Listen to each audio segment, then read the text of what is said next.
January is upon us here in Season 1 of our realistic Norwich City career mode, which can only mean one thing.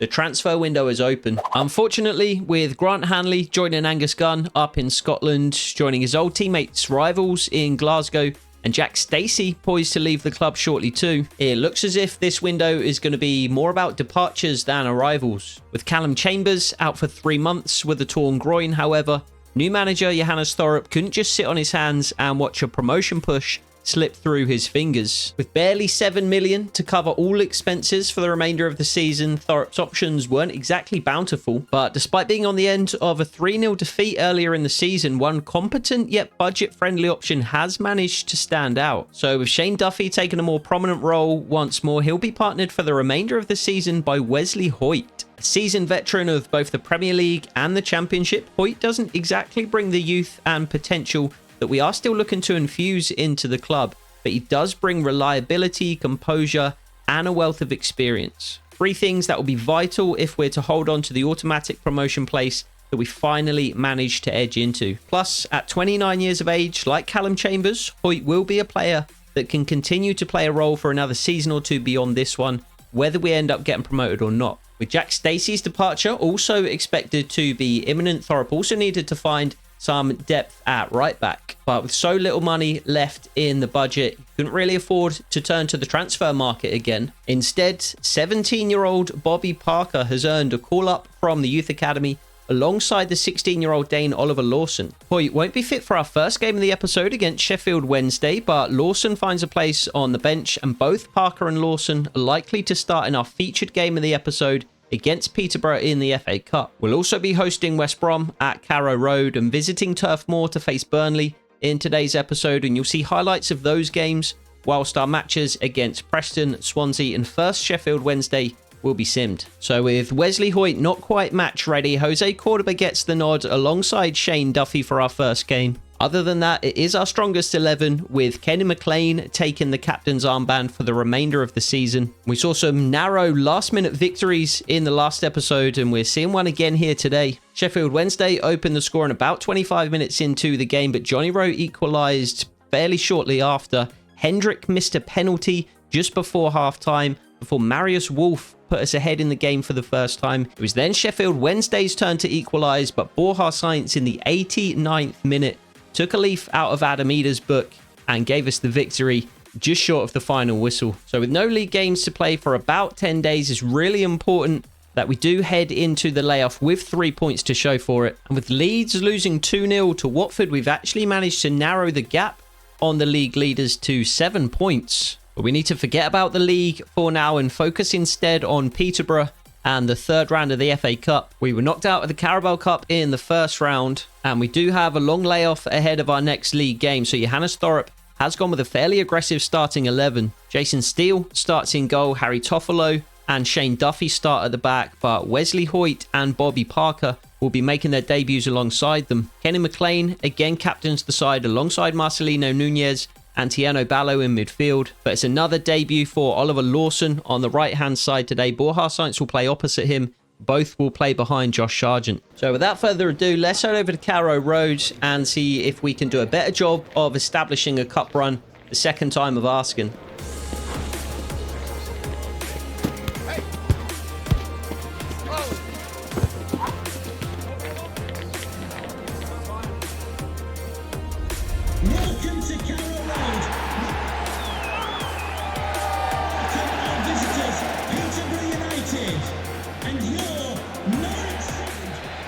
So we are up in the commentary box at Carrow Road on a Saturday, but not for the EFL Championship, where we find ourselves in second position just behind Leeds.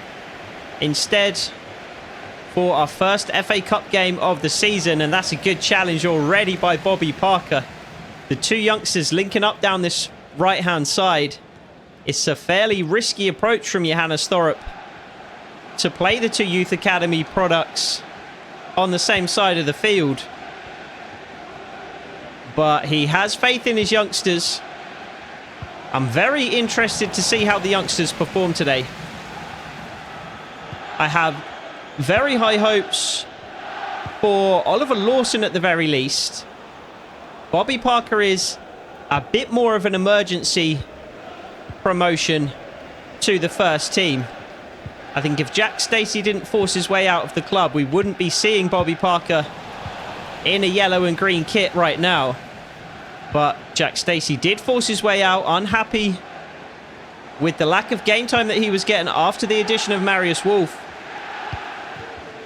As Josh Sargent could be in behind here immediately. Borja Sainz finds him. And Sargent can't quite bring it under control. So with the departure, well, the imminent departure of Jack Stacey, we haven't secured a deal for him just yet. Grant Hanley has left the club. He's up in Scotland along with Angus Gunn. Nice little pass from Toffolo inside to Kenny McLean, who will just hold on to the ball under intense pressure from the Peterborough attack. So we haven't secured a deal for Jack Stacey yet, but he will be out before the closure of the transfer window, without doubt. So that does mean Bobby Parker is going to have to step up earlier than anticipated. But the best players, when they are given an opportunity, they grab it with both hands. So we'll see whether Bobby Parker can do that, whether Oliver Lawson can do that, whether neither of those players can do that, and we need to look elsewhere. Marcelino Nunez, good ball back across the 6-yard box, but nobody in there. Oliver Lawson with a chance to finish, and it was a tame finish. Found the ball at his feet in the 6-yard box. Intelligent positioning from the youngster, but just didn't have conviction to really put his foot through it and try and bury that in the back of the net. The goalkeeper would have been helpless. But it is easily blocked in the end by a Peterborough defender. Marcelino Nunez once more. Bit of a heavy touch.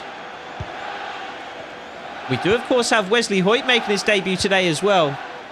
Not a youngster by any means. But I think he's going to slot in really nicely for us at centre-back. Oliver Lawson once more. Takes on his man. Can't beat him. I was debating whether to go with a younger centre-back. Somebody on a loan-to-buy deal, potentially, that we could bring in just for the remaining second half of the season on loan, and then potentially secure them on a permanent deal next season, dependent upon whether or not we get promoted.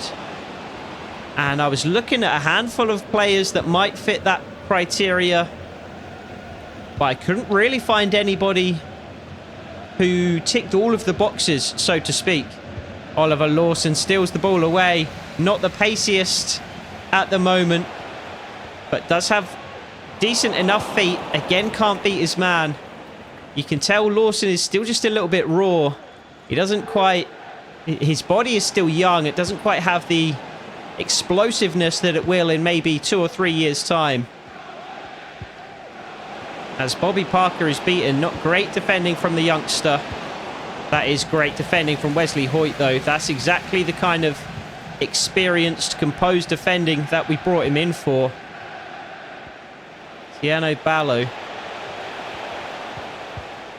Yeah, decent feet, but again can't quite beat the last man and break through on goal.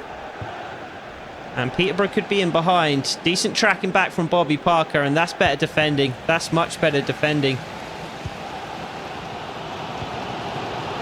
So we couldn't quite find the ideal loan-to-buy candidate. The closest player was Rhys Williams from Liverpool. But although he would be a player that we might like to have on a permanent deal, as Josh Sargent opens the scoring. Tidy finish after Borja Sainz lobs the ball into him. And we do break the deadlock relatively early here. Really nice little touch from Borja Sainz on his chest, and then just to volley it into the path of Josh Sargent. And a really tidy finish first time. Lifts it over the keeper, steers it over the keeper, if you will, and into the far corner. Really nice goal. Deserved goal to take the lead as well, I would say. So Rhys Williams, whilst he looks to be a decent centre-back for the future, wouldn't add anywhere near as much as Wesley Hoyt would this season.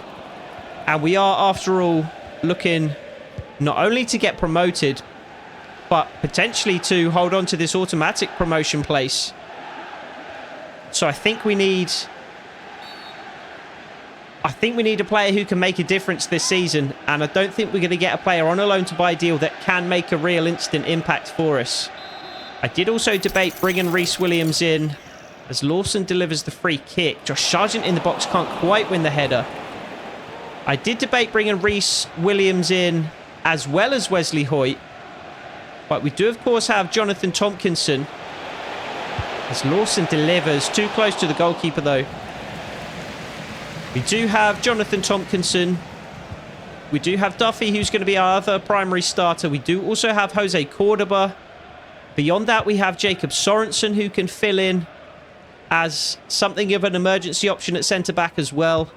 So I don't think we need to bring in an additional centre-back. Tiano Ballo, really good run. Kenny McLean can't quite find him.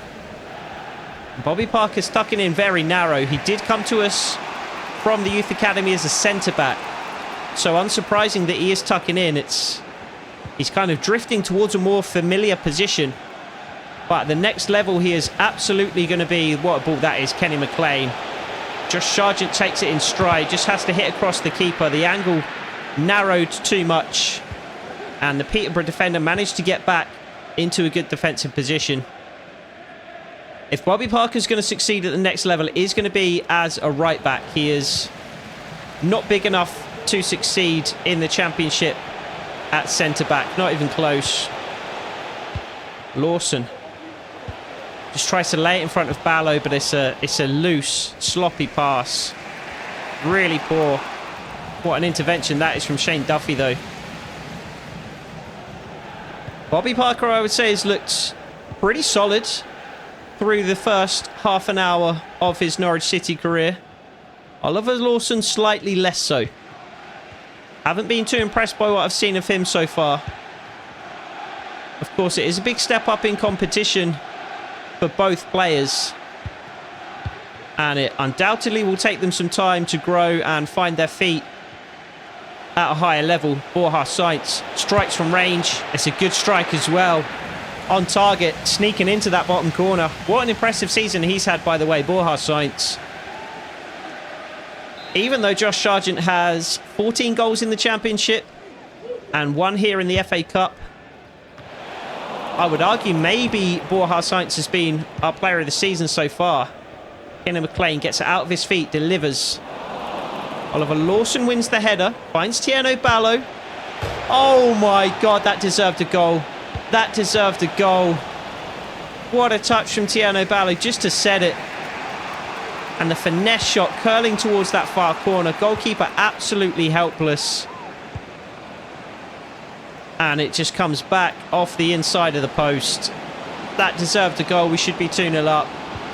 Shane Duffy beaten. Bobby Parker tucking in again to cover for his far more experienced teammate. What a challenge that is. And he finds Tiano Ballo for a quick counter-attack. Josh Sargent does manage to win the ball. Does manage to find also Bobby Parker in an advanced position. What an impressive first half from Bobby Parker. He has looked excellent. Really, really good. Hasn't taken him long at all to find his feet in a Norwich City shirt. He looks so comfortable at right back.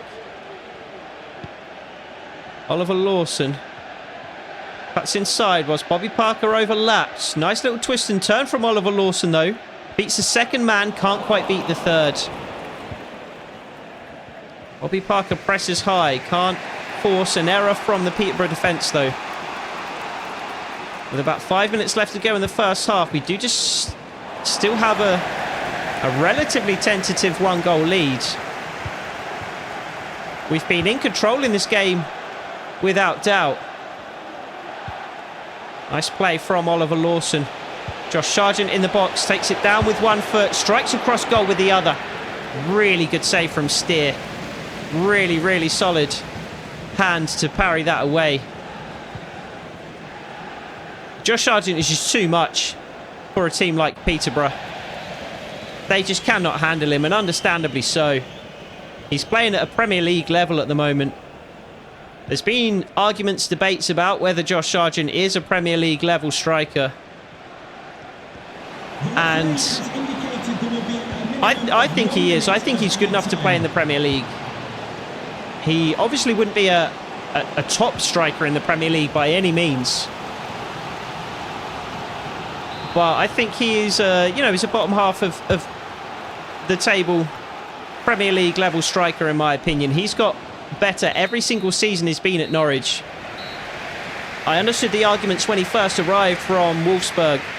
Wolfsburg, Werder Bremen. Werder Bremen. I always get those two mixed up. I understood the arguments at the time. He didn't look like a Premier League striker at that time. But he's been at Norwich, what, 3 seasons now? He's got better every single season. And he's turned himself into a really, really good player. Decent enough first half. 1-0 up. Controlled the game. 54% possession. Peterborough haven't had a shot. And it certainly felt that way. Let's try and continue that into the second half. Thank you for checking out this episode of our realistic Norwich City career mode. If you're enjoying the content, make sure you leave a like. And if you want to see more content like this in the future, make sure you hit that subscribe button. We're approaching the end of the FC24 cycle now, but there'll be plenty more content to come with the release of FC25, including 12th man memberships. If you want to get more involved with the channel, check out the membership tiers on my homepage. Memberships start at less than £2 per month and come with a whole host of benefits and rewards, including you being able to feature in my career mode saves. We'll be starting a road to glory with a created club as soon as FC25 drops. So if you want to be included in the save or even feature in our starting 11, become a 12th man member of the channel today. 12th man members also get exclusive early access to all of my videos, not only my career mode series, but also my realistic slider sets and everything else in between. If you want more information about exactly what each tier involves, be sure to check out this video on my homepage. If memberships aren't for you, you can also join the public area of my Discord server, or just keep watching and enjoying the content for free right here on YouTube. As always, I appreciate all of your encouragement and support. Now, let's get back to the video. So back out for the second half at Carrow Road, where we will be looking to double our advantage sooner rather than later. Just one change at half-time for Johannes Thorup, and that is Jonathan Tompkinson to come on alongside Wesley Hoyt at centre-back. Shane Duffy has made way. Tieno Ballo finds Borja Sainz. The run from Harry Toffolo came too late. Borja Sainz holds on to the ball though. Just relays it back to Wesley Hoyt, who has looked more than solid at centre-back today. I think he's going to be a really, really good addition. Can't remember if I mentioned this when he first arrived. I don't think I did, but he cost us just £2 million. So I think he's going to be more than value for money at that particular price. And I think between Hoyt and Callum Chambers, will that drop for Sargent? Not quite. Between Hoyt and Chambers, we've spent barely £4.5 million on them. And I think they're going to be really, really solid, at the very least, role players for us. If we don't manage to get promoted this season, they'll probably be our starting pairing next year in the Championship. If we do manage to get promoted, then we'll be looking to bring in some younger talent with much higher potential, of course, as we will have significantly more money to spend if we do get promoted to the Premier League, obviously. But even in that circumstance, Callum Chambers, Wesley Hoyt, they will play more than their fair share of football and will be more than competent in the Premier League for a club of our stature anyway. Peterborough putting on a bit of pressure early in the second half. Tieno Ballo puts a stop to that. I tell you what, I've been so impressed by Tieno Ballo's defensive capabilities. I brought him in pretty much with the expectation that he would offer essentially nothing defensively. And you often make that particular sacrifice with a number 10. You know, they're not in the side to make a difference defensively. You know, maybe you can rely on them to press, and that's about it. But Tieno Ballo has put in some... We're going to have to be careful here. Peterborough in the penalty area. Good challenge, Harry Toffolo. Wesley Hoyt comes across and just lays it into the path of Harry Toffolo. Again, really good composure, Wesley Hoyt. Less than stellar from Harry Toffolo, though, giving the ball straight back to Peterborough. Tieno Ballo has been solid in a challenge this season as well as simply pressing. Peterborough certainly have come out for the second half with a bit more impetus, with a bit more conviction in their play. As Oliver Lawson makes a good run in behind.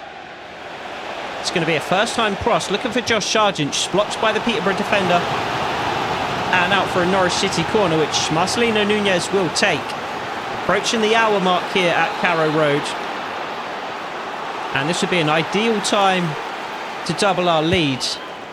Wesley Hoyt turns it towards goal. Good amount of power in the header.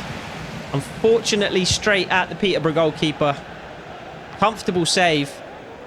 I thought that was going to be a debut goal for Wesley Hoyt. Nice little turn from Kenny McLean. Beats another man. That's got to be a booking. That was tasty, Kenny McLean. You don't see that from our number 23 very often, but he turned it on there. And I think he'll deliver the free kick as well. One thing I've seen as Josh Sargent again challenges for the header. FC 25 leaks have been coming out over the last few days. I may well put together a video about FC 25 leaks, what's going to be in the new game and how that pertains to realistic career modes. But one thing that did come out in those leaks is that there's going to be an option to select where players are from set pieces. So you can select, you know, Wesley Hoyt, we want him at the near post. So every time you take a corner, Wesley Hoyt will be at the near post. And that was something that I mentioned in a recent video, in a recent episode, that I wish that would be the case, that we could, you know, kind of dictate to some extent where our players would line up on free kicks and corners. And it sounds like EA, for once, have delivered. Really good switch of play. And there's actually a number of things in the leaks that I think could be really, really good additions to the game, especially for those who like to play realistic career modes. So potentially I will put a video together at some point going through those, but for now we've got the final half an hour of the game to focus on. I think Johannes Thorup has a change or two to make. So it's going to be two more changes for Johannes Thorup and Norwich. Borja Sainz and Tieno Ballo to come off. Christian Fastnacht and Liam Gibbs, the players to replace them. Fastnacht has come on the right-hand side, meaning Oliver Lawson has switched over to the left. So we'll see if he can make any more of a difference from the opposite flank. As Wesley Hoyt is trying to pin Peterborough back. He did a good job initially, but they worked it clear very, very well. And then Jonathan Tompkinson is beaten. And Peterborough persist down their right-hand side now. Harry Toffolo's not going to be beaten that easily, though. And Oliver Lawson picks up the ball with a chance to drive. Hoku, pacey, does enough to slow him down. Wesley Hoyt, Jonathan Tompkinson. Bobby Parker has had quite a second half. But that's not such a bad thing, because it means he hasn't been challenged defensively quite as much as he was in the first period. Peterborough to make a change or two as well. Archie Collins to come on for the final 20 to 25 minutes or so. Still haven't managed to grab that second goal. I was hoping the second half would be a little more comfortable. Look at Bobby Parker again. Oh my God, who is this guy? I can't even remember his overall, but I think it was like 58. Oliver Lawson I expected to make a much bigger difference at 63. But all he's done is give the ball away. And he does so again there. Can't win it on that occasion either. To be fair to Lawson, wingers straight out of the youth academy are fairly... It's tough for them to make an impact because they don't tend to have crazy pace. You know, he's got like 68 pace or something like that. And as I said earlier, in 2 or 3 years' time, once he's developed, particularly physically, he'll have good pace. But for now, with his pace so low, he just can't beat a man. And because he is a wide player, his other attributes aren't particularly impressive either. You know, if he was a centre midfielder, maybe he would not have great pace, but have much better passing. If he was a defender, you know, not great pace, but good tackling attributes. Over the bar from Peterborough. I got scared there for a second. But as a winger, it's tough for them to make an impact so early in their careers. So we will keep the faith in Oliver Lawson. Kenny McLean. Big switcher players on to Bobby Parker, who finds Liam Gibbs. He in turn finds Christian Fasnacht. Tries to lay the ball into the path of Bobby Parker. Can't quite find him, but we are pinning Peterborough back very, very deep. Sargent wins it. The Peterborough defender maybe gets away with one there. I mean, it's never going to be called a penalty, but he did pretty much just block Josh Sargent from getting anywhere close to that ball. And I saw a little bit of arm in there as well. It's not like he just held his ground. He held Josh Sargent back. Good defending again by Bobby Parker, just to stand the winger up and force him backwards rather than allowing him in behind. Good positioning to force him towards the touchline in the initial instance as well. And it's not been a massively impressive performance from the team as a whole, but I'm sure the home fans won't mind too much as long as we come away from Carrow Road with a win. The board won't mind too much either. Of course, we do have the objective to reach the round of 16. And we were knocked out in unceremonious fashion in the first round of the Carabao Cup, so... Good save, Jason Steele. Good save. Wesley Hoyt tries to head clear. Unfortunately, just heads it straight down to a Peterborough man. But Jason Steele, reliable as ever, makes the save. He's been a really good addition as well. And head is clear this time. Wesley Hoyt with another really good challenge. And just hooks clear into the path of Oliver Lawson, who can come away on this left-hand side. Big switch of players on to Christian Fasnacht, who just lays it into the path of Liam Gibbs, who spots Josh Sargent on the far side. And I believe he is onside. 2 Peterborough defenders for company, though. Good ball in from Oliver Lawson. Liam Gibbs takes it down. Hits it on the volley. And Peterborough managed to hook it away for a throw-in. We'll make our last couple of changes here, as Josh Sargent, the goal scorer, will leave the field. He'll be replaced by Ashley Barnes. And Wesley Hoyt's debut is now over. He'll make way for Jacob Sorensen, as Oliver Lawson looks for Ashley Barnes or Liam Gibbs in the box immediately. Can't find either of them. And there is just 1 minute left to play, so we don't have to push too hard for a second goal at this stage. And there can't be much added time to go either. So we should be able to see this out to a narrow 1-goal victory. 3 minutes of added time. As Bobby Parker will just lay it back to Jason Steele. Lots of Peterborough attackers looking to press. Jason Steele, can he find Oliver Lawson? Not quite. He was offside anyway. But that will take some valuable seconds off the clock. As Peterborough look for a last gasp equaliser to take it to a replay. We, of course, would not like that at all. That would be probably the worst of all outcomes, a replay. I would rather just go out now rather than have a replay and go through, to be honest. Just because... And the final whistle does go. We are through. I wouldn't mind a cup run. I wouldn't hate it. But, of course, our priority has to be promotion. And additional FA Cup games on the schedule is going to interfere with that. So we'll go as far as we can in the FA Cup. But when we do get knocked out, I'm not going to be too disappointed. You know, unless we start to get to like the round of 16 quarterfinals somehow, then we will give it our all. But in these early stages, we'll do what we can. But the league has to be the priority. So not a hugely entertaining affair for the home fans, but some solid debuts on display. From Wesley Hoyt, first of all, but also from Bobby Parker. He was very, very impressive. Arguably man of the match, you could say. Oliver Lawson slightly less so.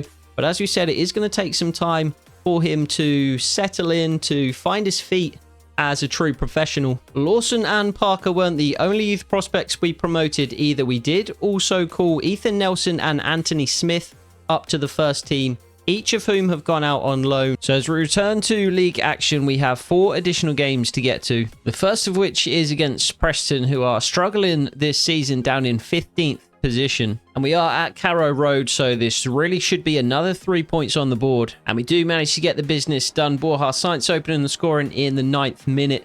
Josh Sargent doubling the lead just before half-time, before Kenny McLean secured things 70 minutes into the game. Preston did grab one back just before half-time, but it was only going to be a consolation. We'll be facing a higher level of opposition in the next games we take on West Brom, however. We played them a little over a month ago and really struggled in the first half, but a switch to a 4-4-2 formation at half-time allowed Johannes Thorup to change the game and allowed Adam Eder to grab a last-minute winner. So Thorup has decided to go with the 4-4-2 again from the first kick. Wesley Hoyt keeps his place at the centre of the defence alongside Shane Duffy. Marius Wolf and Harry Toffolo will play at fullback. Christian Fasnacht comes in on the right-hand side as more of a traditional right midfielder, whilst Adam Eder again partners Josh Sargent up front. Just as it did in the second half of the away fixture, the 4-4-2 worked to absolute perfection, and it worked immediately.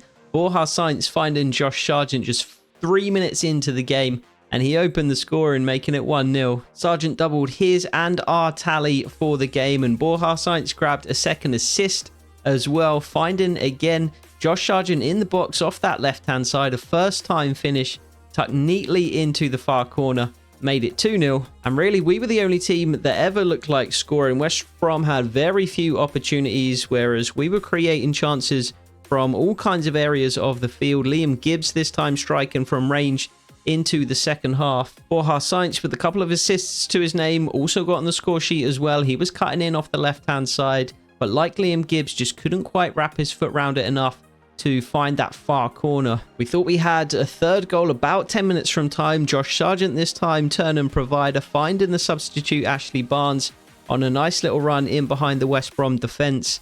But he made that run just a split second too soon, and it was flagged for offside. On the stroke of the final whistle, we would have a third goal after all. 2 more substitutes combining for the third and final goal. Johnny Rowe pulling it back across the box to find Tieno Ballo, whose finish was clinical. So that was a massive performance that I think showed a couple of different things about our team. Firstly, that we are one of the truly informed teams, and we should be considered one of the favourites for promotion this season, but also that Johannes Thorup is willing to change his approach when his tactics don't seem to be working. We made that change at half-time in the previous fixture. We carried it over into this one, and we have reaped the dividends. Now, next up on the schedule was supposed to be a trip to Swansea, but that has now been rescheduled, and instead we're now going to be hosting Brentford in the 4th round of the FA Cup. A tough draw so early in the competition, but it will give us a true reflection of how we might cope next season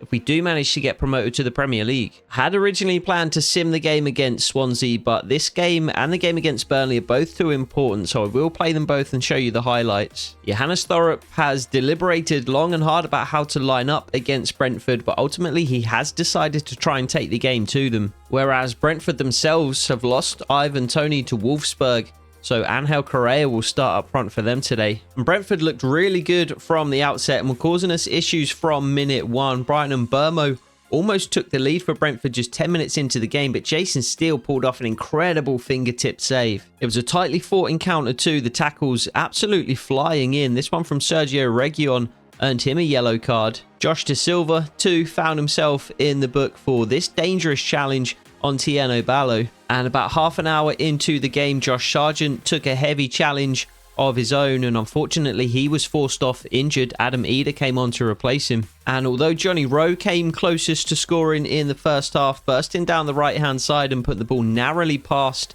Strakosha's far post, it was the substitute Adam Eder that would grab the opening goal of the game. He stole the ball away from Ethan Pinnock on the edge of his own penalty area, made absolutely no mistake with the finish, got a helping hand from Strakosha along the way, but the ball did end up in the back of the net. And although Brentford pressed for the equaliser, we did manage to hang on. Marius Wolf taking one for the team to stop this breakaway counter-attack from Brentford late in the game. And 1-0 would be the final scoreline. So what an episode this is turning out to be. We are absolutely dominating teams in the Championship and beaten some of the better teams in the Championship fairly comfortably, like West Bromwich Albion. And not only that, but we have now beaten Premier League opposition in today's episode as well. Fortunately, the knock that Josh Sargent picked up isn't too serious, just a hyperextended knee, and he will be out for 4 weeks. We do, however, have a run of tricky fixtures coming up, so Josh Sargent will be sorely missed. Adam Eder does get the nod to start in the number 9 position as we take on Burnley for the final match of the episode. Johannes Thorup has switched to a 3-4-3 for this one, with Jonathan Tompkinson coming into the back line. Ashley Barnes will be on the bench against his former club. Unfortunately, we were on the back foot almost immediately in this one. The referee very much playing to the home crowd and gifting Burnley a penalty, which Amdouni dispatched. We couldn't buy a free kick either, and it's a shame that the game was refereed in this way, and Burnley did get a head start because we were the better side in the first half. Borja Sainz looked lively. Adam Eder, too, looked fairly bright, alone as he was up front. He forced another good save from the Burnley keeper. It's not as if Burnley weren't in the game at all, though, and Jason Steele was called on a handful of times in the second half to keep us to just a single goal deficit, this time from Fofana on the edge of the box. Fofana caused us trouble all game long, but particularly as the game progressed and holes started to open up in our defence. Again, he got a shot away from the edge of the box. This time he didn't test Jason Steele, though, instead putting the ball over the bar. And as we pressed for an equaliser, of course, we started to leave ourselves more and more exposed at the back, and it was Fofana who put the game beyond all doubt about 80 minutes into the affair. So a very disappointing way to finish the episode, but a hugely positive episode nonetheless. We'll have to see what that loss to Burnley does to the Championship table, but we are through to the next round of the FA Cup, and despite the defeat, we are still in second place. Burnley have narrowed the gap, however, to just 2 points. Leeds remain atop of the Championship on 60 points, and they have a game in hand. The main thing is, though, we are 9 points ahead of Sheffield United in 7th place, although they do also have a game in hand. And unless we receive any offers for players that we need to deal with, that will round things out for today's episode. But indeed, transfer deadline day does tick away without incident, and the calendar does tick over into February. We currently have 5 games to get to next month, including our reverse fixture against Leeds at Carrow Road. We also have games against Swansea City, Stoke City, Portsmouth, and Derby County to get to. I'm also expecting our FA Cup 5th round fixture to appear on the calendar next month as well, so we'll look forward to seeing who we're matched up with in the next episode. I hope to see you there. Take it easy.